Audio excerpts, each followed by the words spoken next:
Hi hello welcome back to my channel. അപ്പോൾ ഈ മാല എങ്ങനെയുണ്ട്? ഒരു അടിപൊളി കരിമണി മാല. അപ്പോൾ ഇന്ന് നമ്മൾ ലോക്കറ്റ് വെച്ചിട്ടുള്ള കരിമണി മാലയാണ് ചെയ്യുന്നത്. ഇതാണ് അതിൻ്റെ ബാക്ക് പോർഷൻ വരുന്നത്.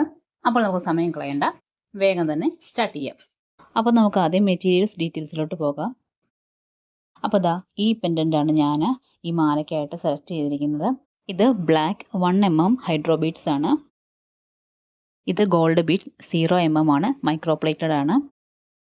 ഇത് 3 mm മെറ്റൽ ഗോൾഡ് ബിറ്റ്സ് ആണ്. നൈലോൺ ത്രെഡിലാണ് നമ്മൾ ഈ കരിമണി മാല ചെയ്തെടുക്കുന്നത്. Gear lock, golden jump ring, S shape ഹുക്കാണ് എടുത്തിട്ടുള്ളത്. ഇത് മൈക്രോപ്ലേറ്റഡ് ആണ്. ഇതിൽ ഉപയോഗിച്ചിട്ടുള്ള ടൂൾസ് പ്രസ്സിംഗ് പ്ലെയറും കട്ടിംഗ് പ്ലെയറും. ഇനി നമുക്ക് മേക്കിങ്ങിലേക്ക് പോകാം. അപ്പോൾ ഞാനിവിടെ നൈലോൺ ത്രെഡ് ആവശ്യമുള്ള നീളത്തിൽ കട്ട് ചെയ്ത് എടുത്തിട്ടുണ്ട്.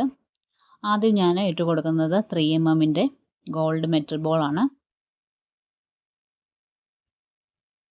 അതിനുശേഷം ഒരു പെൻഡൻ്റ് ഇട്ട് കൊടുക്കുന്നു. വീണ്ടും 3 mm തന്നെ ഒരു ഗോൾഡ് മെറ്റൽ ബോൾ ഇട്ട് കൊടുക്കുന്നു. ഇനി അതിനെ നമ്മൾ സെൻറ്ററിലേക്ക് ഇതേപോലെ കൊണ്ടുവന്നു. ഇനി ഇരുവശങ്ങളിലേക്കും കറക്റ്റായ എണ്ണത്തിൽ ഒരുപോലെ നമ്മൾ ബീഡ്സുകൾ കോർത്തെടുക്കുകയാണ് ചെയ്യുന്നത്. ഇവിടെ ഞാൻ ആദ്യമായി ഹൈഡ്രോ ബീഡാണ് ഇട്ട് കൊടുക്കുന്നത് 1 mm. രണ്ടാമതായി ഗോൾഡൻ ബീഡ് ഇട്ട് കൊടുക്കുന്നു 0 mm. വീണ്ടും ഹൈഡ്രോ ബീഡ് ഇട്ട് കൊടുക്കുന്നു. വീണ്ടും ഗോൾഡൻ ബീഡ് ഇട്ട് കൊടുക്കുന്നു.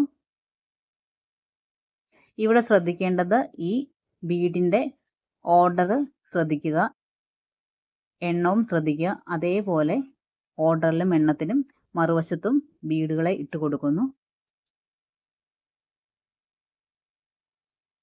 ഇതേപോലെ കോർത്തെടുക്കുന്നു. ഇനി നമ്മൾ മാലയുടെ മധ്യഭാഗത്തേക്കായി ചെയ്യുന്ന ബീഡ്സിൻ്റെ ഓർഡർ, അതായത് പാറ്റേൺ എങ്ങനെയാണ് ഓർഡർ ചെയ്യുന്നതെന്ന് ശ്രദ്ധിക്കുക.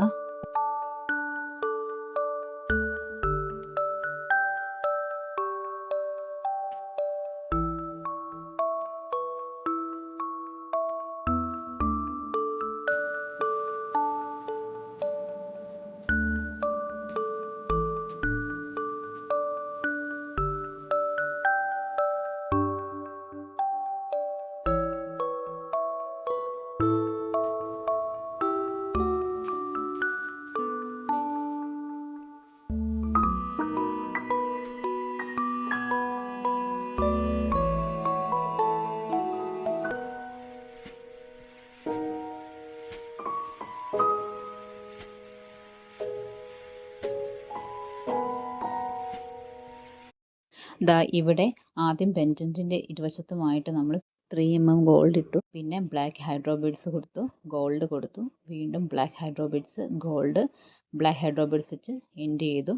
ഇതേ രീതിയിൽ മറുവശത്തേക്കും ഇട്ട് കൊടുത്തു. ശേഷം വീണ്ടും 3 mm മെറ്റൽ ബോൾസ്, പിന്നെ ലോക്കറ്റ്, പിന്നെ വീണ്ടും 3 mm metal balls. Same repeat എതിർവശത്തും ചെയ്തു. ഇതേ രീതിയിൽ ഞാനിവിടെ 7 പെൻഡൻ്റാണ് ടോട്ടൽ ഇതിനകത്ത് ആഡ് ചെയ്യാൻ പോകുന്നത്. ഇതേ രീതിയിൽ ഈ ഒരു പാറ്റേൺ ഞാൻ റിപ്പീറ്റ് ചെയ്ത് പോവുകയാണ്. ഇതിൻ്റെ എൻഡിങ്ങിൽ ഞാൻ 3 mm മെറ്റൽ ബോൾസ് 2 എണ്ണം വെച്ച് ഈ ഒരു പാറ്റേൺ കംപ്ലീറ്റ് ചെയ്തു. ഇനി നമുക്ക് മാലയുടെ ബാക്കിയുള്ള ബീഡ്സ് കോർത്തെടുക്കാവുന്നതാണ്. അത് വേറൊന്നുമില്ല, ഹൈഡ്രോ ബീഡ്സും ഗോൾഡൻ ബീഡ്സും നമ്മൾ ഒന്ന് ഇടവിട്ട് കോർത്തെടുത്താൽ മതി. നമ്മളിവിടെ 3 mm മെറ്റൽ ബോൾസ് എൻഡ് ചെയ്തിരിക്കുന്നത് കൊണ്ട് ഞാൻ സ്റ്റാർട്ടിങ്ങിൽ ബ്ലാക്ക് ഹൈഡ്രോ ബീഡ്സ് വെച്ച് അങ്ങ് സ്റ്റാർട്ട് ചെയ്തു. പിന്നെ ഇതേപോലെ തന്നെ ഒന്നിടവിട്ട് കോർത്തെടുക്കുക. ഇപ്പോൾ ഈ ഒരു മാല ഞാൻ ഇവിടെ എൻഡിങ് വരെ കോർത്തെടുത്തിട്ടുണ്ട്. ഇനി നമുക്കിതിൻ്റെ ലോക്കിങ് എങ്ങനെയാണെന്ന് നോക്കാം. ലോക്ക് ചെയ്യുന്നതിന് മുന്നേ ആയി ഈ ഒരു ലാസ്റ്റ് പോർഷനിൽ ഒരു 3 mm മെറ്റൽ ബോളും കൂടി ചേർത്ത് കൊടുക്കുകയാണ്. അതിനുശേഷമാണ് നമ്മൾ ലോക്ക് ചെയ്യാൻ പോകുന്നത്. ആദ്യം ഈ 3 mm കോർത്ത് കൊടുക്കുന്നു. അതിന് പുറകെ നമ്മൾ ഗിയർ ലോക്ക് ഒരെണ്ണം ഇട്ട് കൊടുക്കുന്നുണ്ട്. ഗോൾഡൻ ഗിയർ ലോക്ക് കോർത്ത് കൊടുക്കുകയാണ്. അതിനുശേഷം നമ്മൾ ഇട്ട് കൊടുക്കുന്നത് ഒരു ഗോൾഡൻ ജംറിംഗ് ആണ്. ഇനി നമ്മൾ ഈ ഗിയർ ലോക്കിൻ്റെ ഉള്ളിലൂടെ ഈ നൈലോൺ ത്രെഡിനെ കോർത്തെടുക്കുന്നു. അതിനുശേഷം 3 mm മെറ്റൽ ബോൾസിനുള്ളിലൂടെ കോർത്തെടുക്കുന്നു. ഇതേപോലെ ത്രെഡിനെ വലിച്ചെടുക്കുന്നു.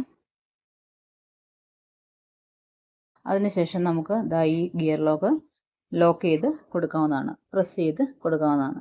ഇനി നമുക്ക് ആ മെറ്റൽ ബോൾസിൻ്റെ മറുവശത്ത് നിന്നും ആ എക്സ്റ്റെൻഡ് ചെയ്ത് നിൽക്കുന്ന പോർഷൻ കട്ട് ചെയ്ത് കളയാവുന്നതാണ്.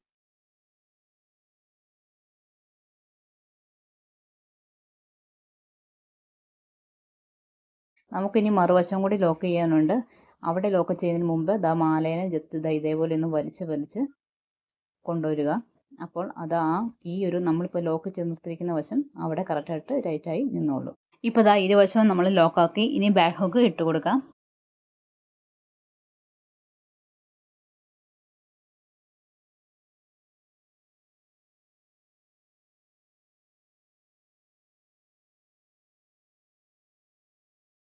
നമ്മുടെ മാല ഇവിടെ കംപ്ലീറ്റ് ആയിട്ടുണ്ട്. ഇനി നമുക്കിതൊന്ന് ഡിസ്പ്ലേയിലിട്ട് നോക്കാം.